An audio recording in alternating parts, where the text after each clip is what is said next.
একজন ব্যক্তি একটা দ্রব্য 10% ক্ষতিতে বিক্রি করে। যদি সে 20% কম দামে কিনতো এবং 55 টাকা বেশি দামে বিক্রি করতো তবে সে 40% লাভ করতো। দ্রব্যটির ক্রয় মূল্য কত? দেখো, এখানে বলা হয়েছে একজন ব্যক্তি একটা দ্রব্য 10% ক্ষতিতে বিক্রি করেছে, মানে যদি বস্তুটির ক্রয় মূল্য হয় 100x, তাহলে সে ক্ষতিতে বিক্রি করার জন্য মানে 100 মাইনাস 10x হবে তার বিক্রয় মূল্য, অর্থাৎ 90x। ঠিক আছে, এবার বলা হয়েছে যদি সে 20% কম দামে কিনতো, 20% কম দামে কিনা মানে 100 মাইনাস 20x টাকা, অর্থাৎ 80x টাকায় যদি সে কিনতো, তাহলে আর 55 টাকা বেশি দামে বিক্রি করতো, অর্থাৎ 90x প্লাস 55 যদি বিক্রি করতো তাহলে সে 40% লাভ করতো।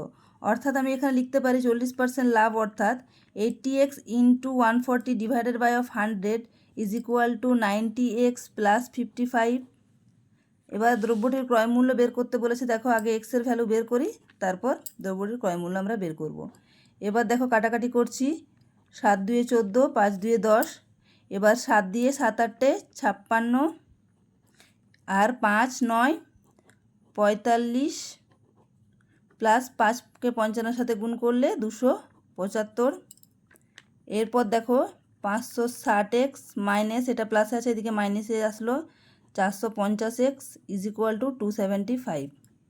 তাহলে এখানে 110x is equal to 275, x is equal to 275 by 110। এরপর দেখো বলেছে দ্রব্যটির ক্রয় মূল্য কত। দ্রব্যটির ক্রয় মূল্য কত? 100x আমি প্রথমে ধরেছিলাম, তাহলে দ্রব্যটি ক্রয় মূল্য বের করি। 100 ইন্টু এক্সের ভ্যালু পেয়েছি 275 বাই 110। এবার কাটাকাটি করি, এখানে শূন্যটা কাটলো, 11 25, তাহলে 250 টাকা। দ্রব্যটির ক্রয় মূল্য কত? দ্রব্যটির ক্রয় মূল্য হচ্ছে 250 টাকা।